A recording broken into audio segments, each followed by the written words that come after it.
ఊరికనే ఈయనకి ఆయన టికెట్ ఇవ్వడు, ఈయన టికెట్ ఇవ్వడు, ఆడ పని అవుట్ అని మాట్లాడుతూ ఉంటారు. వాళ్ళిద్దరు ఎదురుగుండానే చెప్తున్నా, మళ్ళీ నరసాపురంలో ఇదే కూటమి నుంచి నేను పోటీ చేస్తున్నా. ఇంతకంటే పెద్ద సభ మళ్ళీ వారిద్దరి సమక్షంలోనే అప్పుడు నేను కండక్ట్ చేస్తా. ఇప్పుడు నేను వెనకాల ఉన్నా, అప్పుడు నేను ముందుంటా, నేను కండక్ట్ చేస్తా. ఎందుకంటే ఇప్పుడు నేను ఏ పార్టీలో లేను కాబట్టి వెనకాల ఉన్నా. చాలామంది ముందున్నారు. ఇంకా పార్టీల్లో చేరబోయినప్పటికీ మరి కొంత చొరవ తీసుకుని జై తెలుగుదేశం, జై జనసేన, జై బీజేపీ. Thank you. నమస్తే, welcome to Telugu One News. నేను గోపికృష్ణ. నిన్న తాడేపల్లిగూడెంలో జరిగినటువంటి జెండా సభలో అందరూ మాట్లాడింది ఒక ఎత్తు అయితే, ప్రత్యేకంగా మొన్నటి వరకు వైఎస్ఆర్సీపీ ఎంపీగా కొనసాగిన రఘురామకృష్ణరాజు మాట్లాడింది మాత్రం ఓ ట్విస్ట్ తర్వాత అందరిలోనూ చర్చకు దారితీసిన అంశం. నరసాపురం నుంచి ఈసారి ఎంపీగా నేనే కంటెస్ట్ చేస్తాను, అసలు ఇక్కడ ఎందుకు వచ్చాను అని అంటూ చెప్తూనే ఆ విషయాన్ని కూడా తన సీటు తానే ప్రకటించుకున్నప్పుడు చంద్రబాబు, పవన్ కళ్యాణ్ కూడా ఒక రకమైన ఎక్స్ప్రెషన్ ఇచ్చారు. వాళ్ళిద్దరు ఒకరి మొహాలు ఒకరు చూసుకొని, అసలు ఎందుకు రఘురామకృష్ణరాజు ఇలాంటి ప్రకటన చేయాల్సి వచ్చింది, దీని వెనుక నేపథ్యం ఏంటో ఒకసారి మా ఇన్పుట్ ఎడిటర్ సుభాకర్ గారిని అడిగి తెలుసుకుందాం. సుభాకర్ గారు, ఏంటి నేపథ్యం ఏంటి అసలు? నిన్నటి జెండా సభలో తాడేపల్లిగూడెంలో జనసేన టీడీపీ సంయుక్తంగా నిర్వహించిన సభా వేదిక మీద ప్రసంగిస్తూ త్రిబుల్-ఆర్ రఘురామకృష్ణరాజు తన టికెట్ తానే ప్రకటించుకోవటం, అక్కడ సభా వేదిక మీద ఉన్నటువంటి టీడీపీ అధినేత చంద్రబాబు నాయుడు, జనసేనాని పవన్ కళ్యాణ్ ఒకళ్ళనొకళ్ళు చూసుకుంటూ నవ్వుకున్న దృశ్యాలు కెమెరాలో బంధించాయి. అలాగే ఆ సభకి అటెండ్ అయిన జనాలు కూడా ఈ విషయం పట్ల ఒకంత ఆశ్చర్యాన్ని, ఒకంత సంతోషాన్ని, డిఫరెంట్ ఎక్స్ప్రెషన్, ఆయన టికెట్ ఆయనే ప్రకటించుకోవటం, ఇది ఎలా సాధ్యం, ఎందుకు అట్లా ఆయన పనిచేశారు అనేది సగటు మనిషిని, అది టీవీలో చూసిన వాళ్ళకి కానీ మీటింగ్కి అటెండ్ అయిన వాళ్ళకి కానీ ఒక రకమైన ఉత్కంఠకు సంబంధించిన అంశం. ఇది నిన్నటి నుంచి ఒక చర్చ నడుస్తుంది, ఆయన టికెట్ ఆయనే ప్రకటించేస్తున్నారు అనేది. అది సోషల్ మీడియాలో కూడా వైరల్ అవుతా ఉంది త్రిబుల్-ఆర్ మాట్లాడిన వ్యాఖ్యలు.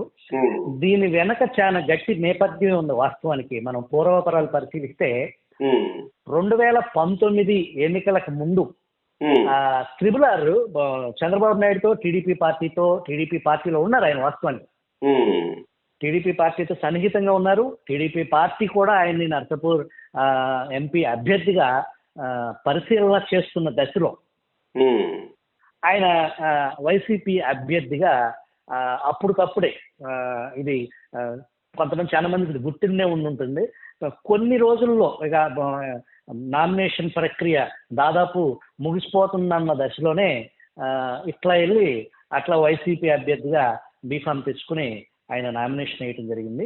వాస్తవానికి 2019 ఎన్నికల్లో టీడీపీ తరఫున రఘురామకృష్ణరాజు నుంచి నిలబడటానికి ఉత్సుకత చూపించారు. అది అట్ ద సేమ్ టైం త్రిబుల్-ఆర్ని నువ్వు మా అభ్యర్థిగా నువ్వు రంగంలో దిగాలి అని చెప్పేసి జగన్ వ్యక్తిగతంగా 1-2 సార్లు ఫోన్ చేసి మాట్లాడటం, కలవమంటాం, మనం మాట్లాడుకుందాం, చర్చించుకుందాం, మన ఇద్దరి మధ్య గ్యాప్ ఉన్నా దాన్ని క్లియర్ చేసుకుందాం, ఎట్టి పరిస్థితుల్లో అన్న నువ్వు మన పార్టీ నుంచే నర్సాపూర్ ఎంపీగా మీరు పోటీ చేయాలి అని చెప్పేసి జగన్మోహన్ రెడ్డి స్వయంగా కోరటం. వ్యక్తిగతంగా త్రిబుల్-ఆర్కి టీడీపీ పార్టీ తరఫున పోటీ చేయాలని ఉంది. అయితే టీడీపీ పార్టీలో లాస్ట్ మినిట్ వరకు, ఏదైతే టీడీపీ చరిత్రలో పార్టీ చంద్రబాబు నాయుడు పగ్గాలు తీసుకున్న తర్వాత మొన్న అనూహ్యంగా జంబో లిస్ట్ 99 మంది లిస్టుని ప్రకటించడం టీడీపీ నాయకులు కూడా ఒక ఆశ్చర్యానికి గురి చేసింది. ఒక పక్కన వైసీపీ ఇన్ఛార్జీలు ప్రకటిస్తూ వెళ్తే టీడీపీ జనసేన ఏకంగా 99 మంది అభ్యర్థుల్ని ప్రకటించి ఒకంత ఆశ్చర్యానికి గురి చేస్తుంది. కానీ అప్పటి 2019 ఎలక్షన్స్ లో త్రిబుల్-ఆర్ తో పాటు అనేక మంది టికెట్ల విషయంలో డిలే అనేది టీడీపీ అధిష్టానం నుంచి జరిగింది. ఆ టీడీపీ అధిష్టానం నుంచి పూర్తి సంకేతం, ఈ టికెట్ నీకే కన్ఫర్మ్ అనే ఒక లాంటి భరోసా త్రిపులార్కి లభించలేదు. కానీ నువ్వు పోటీ చేద్దు కానీ అనే సంకేతాలు టీడీపీ అధిష్టానం నుంచి ఓరల్గా ఉన్నాయి, కానీ దాన్ని పూర్తిగా ద్రోపరిచే ఆ నమ్మకం అనేది టీడీపీ అధిష్టానం కల్పించలేకపోయింది. దానికి ఇంకో ప్రధాన కారణం ఉంది.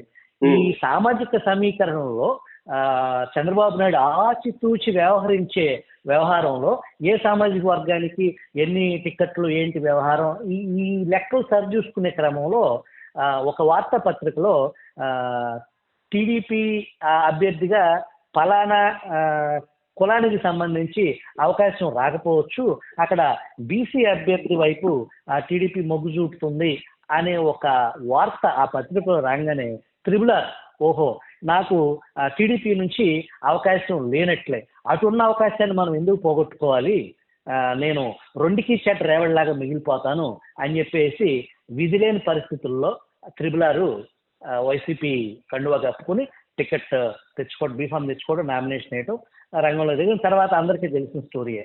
అయితే ఇప్పుడు గడిచిన 4 సంవత్సరాల నుంచి ఏదైతే జగన్మోహన్ రెడ్డికి త్రిపులార్కి మధ్య అగాధం అది పూడ్చలేంది, ఒక ఎంపీని పోలీస్ చిత్రహింసలు చేశారని చెప్పేసి సుప్రీంకోర్టు దాకా వెళ్ళటం, పార్లమెంటరీ ప్రివిలేజ్ కమిటీలో దానికి సంబంధించిన వివాదం ఇంకా అది కొనసాగుతూనే ఉంటాం.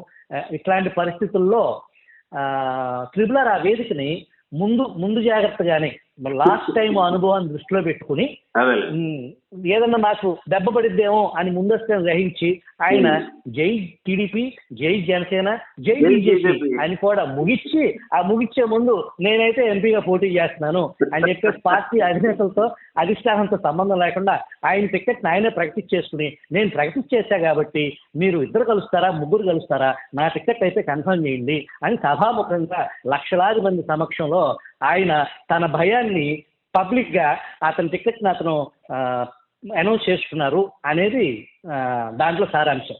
రైట్ సుభాకర్ గారు, థ్యాంక్ యూ.